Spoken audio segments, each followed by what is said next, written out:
Hello, my name is Simon and welcome to AFC Bournemouth Analysis.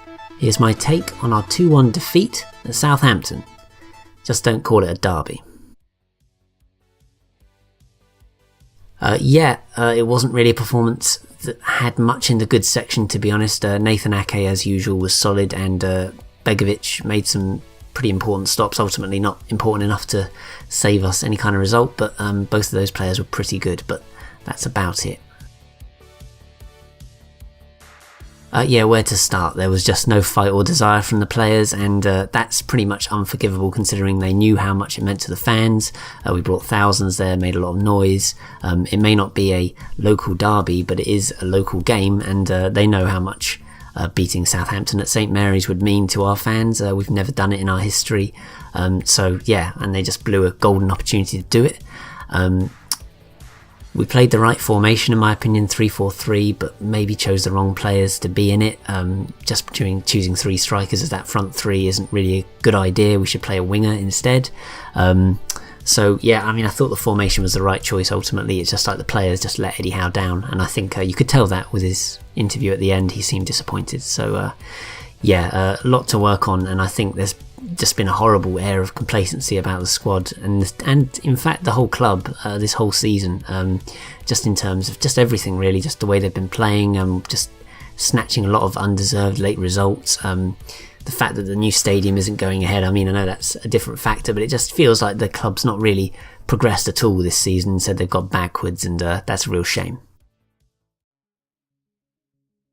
Obviously it was a pretty ugly performance, I thought, but just giving the ball away constantly. But the worst case was conceding from our own corner for Southampton's first goal.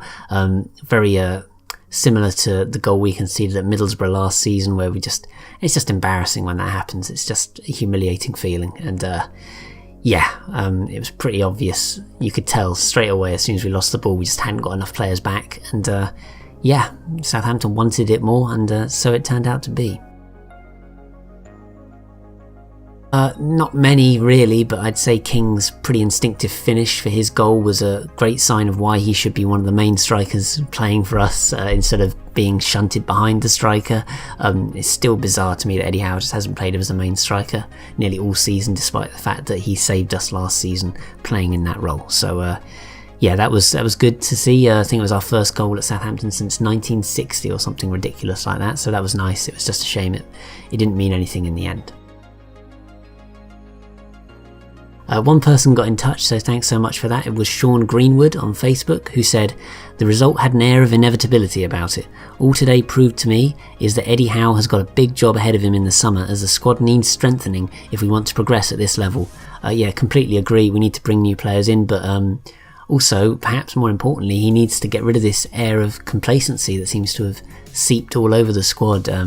Not just for the final few games of this season. I think for a lot of this season, a lot of the players have coasted along and haven't really fulfilled their full potential. I think Jordan Iber's flattered to deceive a lot this season, despite gaining 6 assists. And certain other players like Charlie Daniels is just shot and needs to be replaced, as you touched upon.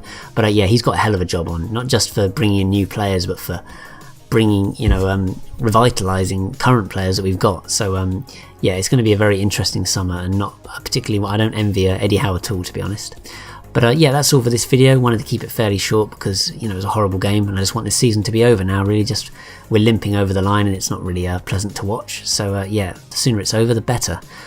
You can get in touch with AFC Bournemouth Analysis on Twitter and Facebook. The URL's in this video's description, and they're also in text form here. Get in touch. I'd love to hear from you. Please do subscribe to this channel as well, like this video, blah blah blah, etc. and so on. Thanks so much for watching, and up the cherries in all departments.